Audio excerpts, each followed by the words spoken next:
বলেন, এবং উভয়টার সপক্ষেই কম বেশি দলিল এবং যুক্তি আছে।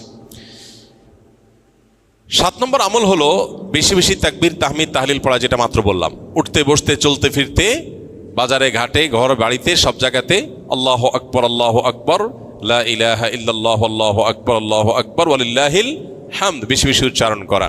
আমরা মোবাইলের ওই যে কল করলে যে বাজে, যে কি বলে ওইটাকে, রিংটোন না, ওয়েলকাম টিউন। ওয়েলকাম টিউন হিসাবে তাকবীর কিভাবে সেট করা যায় সেটার জন্য আমরা প্ল্যান করতে পারি, প্রোগ্রাম করতে পারি। আর কতভাবে মানুষকে স্মরণ করানো যায় হালাল উপায়ে, বৈধ উপায়ে, সেটা আমরা চেষ্টা করতে পারি। তাহলে 7 নম্বর আমল হলো বেশি বেশি তাকবীর তাহমিদ তাহলিল পাঠ করা। এটা এই 10 দিন ধরে রাত দিন কোনো সংখ্যা ছাড়া যার যতটুকু তৌফিক হয়। 8 নম্বর আমল হলো এই তাকবীরটাই আইয়ামে তাশরিকে, অর্থাৎ জিলহজের 9 তারিখ বাদ ফজর থেকে নিয়ে জিলহজের 13 তারিখ আসর পর্যন্ত প্রত্যেক নামাজের পরে একবার করে পাঠ করা, নারী পুরুষ সবাই।